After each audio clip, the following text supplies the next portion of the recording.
అందరికీ నమస్కారం. నేను మీ ఎమ్మెల్యే ఆదిరెడ్డి శ్రీనివాస్ని మాట్లాడుతూ ఉన్నా.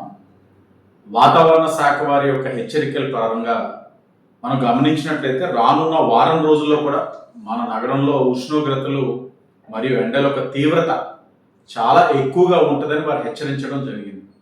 దానికి అనుగుణంగా ప్రజలందరూ కూడా తగు జాగ్రత్తలు తీసుకోవాల్సిందిగా ప్రజలందరికీ కూడా విజ్ఞప్తి చేస్తా ఉన్నాం. మరి ముఖ్యంగా చిన్నపిల్లలు, పెద్దవారు అందరూ కూడా ఎనఫ్ హైడ్రేషన్ అవ్వాలి. అవసరమైతేనే బయటికి వెళ్ళే విధంగా అందరూ కూడా వారి యొక్క కార్యక్రమాలని ప్లాన్ చేసుకోవాలని కూడా వారందరికీ కూడా తెలియచేసుకుంటూ, ఈ గత 2 రోజులుగా మీరు చూసినట్లయితే ఎండ యొక్క తీవ్రత పెరగడం, ఎలక్ట్రికల్ కన్జంప్షన్ ఏదైతే రెగ్యులర్గా మన సిటీలో జరిగే కన్జంప్షన్కి 3-4 రెట్లు అంటే 3-4 ఫోల్డ్ ఎక్కువ కన్జంప్షన్ జరుగుతుండడం విషయాన్ని ప్రజలందరూ కూడా గమనించాలి. ఎవరికి వారు ఈ ఎండ యొక్క తీవ్రత నిన్న చెప్పడం అందరూ కూడా 46 degrees టెంపరేచర్ మన సిటీలో ఉందనేది రికార్డ్ అయిందని చెప్తా ఉన్నాం. అంటే అంత టెంపరేచర్ ఉండడం వల్ల ప్రతి ఒక్కరు కూడా ఇళ్లలో ఉన్న ఏసీలు కానీ, కూలర్లు కానీ, లేకపోతే బిజినెస్ ఎస్టాబ్లిష్మెంట్స్ కానీ ఏదైతే ఉన్నారో అందరూ కూడా ఫుల్ లెంత్ కెపాసిటీ కన్జంప్షన్లోని వారికి కెపాసిటీకి మించి 3-4 రెట్లు కన్జ్యూమ్ చేయడం వల్ల ఎక్కడికక్కడ ట్రాన్స్ఫార్మర్స్ ట్రిప్ అయిపోతా ఉన్నాయి. ఈ ట్రాన్స్ఫార్మర్స్ ఏదైతే టెక్నికల్ సమస్య మనం ఎదుర్కొంటా ఉన్నామో, ఎలక్ట్రికల్ డిపార్ట్మెంట్ వారితో ఎప్పటికప్పుడు ఎస్సీ గారితో కన్సర్న్ ఏదైతే సర్కిల్ ఏఈస్ అందరితో కూడా రివ్యూ చేసుకుంటా ఉన్నాం.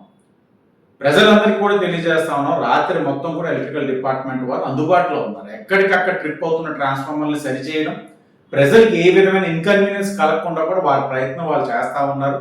కానీ ఈ వాస్తవ పరిస్థితి ఏంటంటే ఎండల ఒక తీవ్రత పెరగడం వల్ల, ఉష్ణోగ్రతలు పెరగడం వల్ల ప్రజలందరూ కూడా కన్జ్యూమ్ చేయడం వల్ల ఎక్కువ ఈ పవర్ కన్జంప్షన్ పెరగడం వల్ల ఈ సమస్య తలెత్తింది.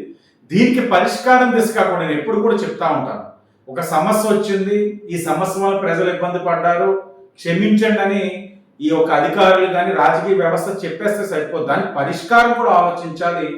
దీన్ని మేము ఏదైతే ఒక 2-3 నెలల ముందే ఇలాంటి ఒక సమస్య తలెత్తుతుందని దృష్టిలో పెట్టుకొని 5 సబ్స్టేషన్స్ ఈ రోజున అదనంగా ఏదైతే సిటీలో ఉన్న సబ్స్టేషన్స్కి అదనంగా 5 సబ్స్టేషన్స్కి ప్రతిపాదనలు పెట్టడం, టెండర్లు కూడా ఓపెన్ అవుతున్నాయన్న విషయం ప్రజలు తెలియజేస్తాము.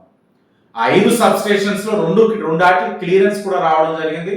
మరొక 3 జైల్స్ డిపార్ట్మెంట్ నుంచి, పోలీస్ డిపార్ట్మెంట్ దగ్గర నుంచి పర్మిషన్ రావాలి.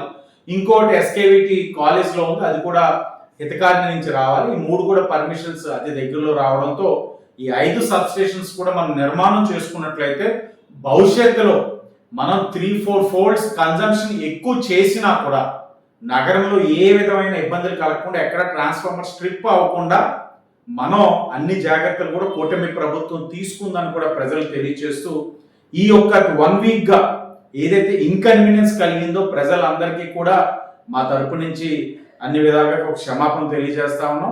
డిపార్ట్మెంట్ వర్క్ చేస్తూ ఉంది, పొలిటికల్ సిస్టమ్ ఎక్కడికక్కడ అలర్ట్గా ఉన్నాం, డిపార్ట్మెంట్ వారితో కోఆర్డినేట్ చేసుకుంటా ఉన్నాం. రాత్రి అయినా సరే మాకు నిన్నటి నుంచి కూడా వివిధ మాధ్యమాల్లో మెసేజెస్ వస్తూ ఉన్నాయి, వచ్చిన ప్రతి దాన్ని అటెండ్ అవుతా ఉన్నాం.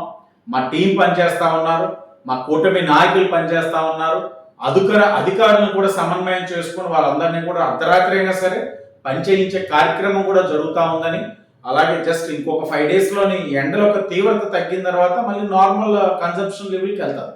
వెళ్ళినా కూడా భవిష్యత్తులో మళ్ళీ ఇలాంటి సమస్య రానివ్వకుండా కూడా కూటమి ప్రభుత్వం అదనంగా మరొక 5 సబ్స్టేషన్స్ కూడా ఈ నగరానికి శాంక్షన్ చేయడమే కాదు, టెండర్ కూడా ఓపెన్ అవుతుంది. అతి దగ్గరలో పనులు కూడా ప్రారంభిస్తామని ప్రజలందరికీ కూడా తెలియజేస్తూ అందరికీ ధన్యవాదాలు.